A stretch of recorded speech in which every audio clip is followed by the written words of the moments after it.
Mas Umam melihatnya apa yang bisa dilakukan pemerintah maupun juga mungkin sama-sama publik juga ya untuk menjaga kepercayaan itu kalau demokrasi Indonesia ini masih apa ya mungkin masih bisa diselamatkan kok meskipun ya tadi ada dinamikanya, ada tantangannya. Gimana Mas Umam? Ya, konteks demokrasi tentu menjadi tanggung jawab bersama ya, bukan hanya menjadi tanggung jawab partai-partai politik, tetapi juga seluruh elemen masyarakat sipil dari termasuk juga teman-teman media, karena media, civil society adalah bagian dari pilar yang paling sehat dari sebuah proses berdemokrasi. Tetapi memang realitas politik yang berkembang cenderung kemudian meletakkan situasi yang memang tidak mudah. Kalau misal kita cermati per hari ini, ada kecenderungan, kalau misal tadi hasil observasi yang disampaikan oleh Bang Andreas Hugo Pareira, mengatakan bahwa ada kecenderungan pola kekuasaan yang menggunakan strategi stick and carrot. Dalam konteks tertentu,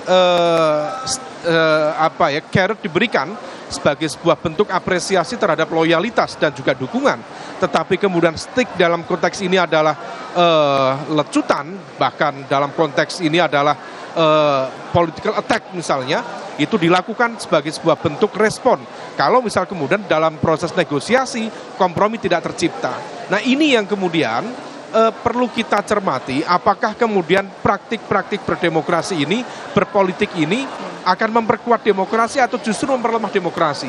Nah kalau misal kemudian ini kita pandang sebagai sesuatu yang kurang sehat, maka seharusnya memang partai-partai politik juga memiliki kesadaran lebih untuk bisa kembali menata dengan baik, supaya kemudian praktik-praktik yang lebih fair, yang lebih baik bisa tercipta. Selain itu kemudian kita juga perlu mengantisipasi supaya kemudian independensi dan juga netralitas dari kekuasaan negara betul-betul bisa terjaga dengan baik.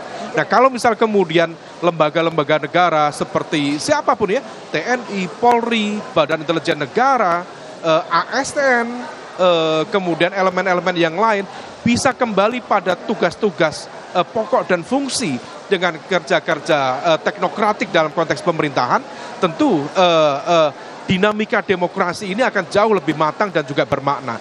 Tetapi kalau misal kemudian mereka justru membuka ruang secara personal, secara institusional sebagai bagian dari mesin kekuasaan dalam kontestasi kekuasaan, nah ini yang justru akan melemahkan kualitas demokrasi itu sendiri.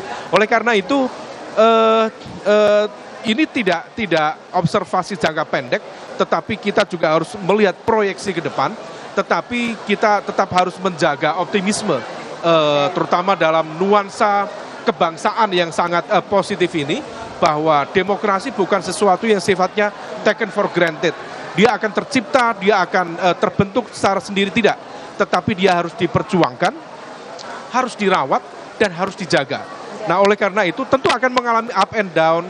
Dalam satu sisi akan meningkat, menguat, sisi lain akan melemah, tetapi konsistensi kita dan komitmen kita untuk menjaga bersama ini, itu yang kemudian harus kita saling mengingatkan, saling menguatkan satu sama lain. Oke, itu jadi PR bersama ya, tidak hanya pemerintah saja, partai politik saja, tapi kita juga masyarakat punya PR yang sama.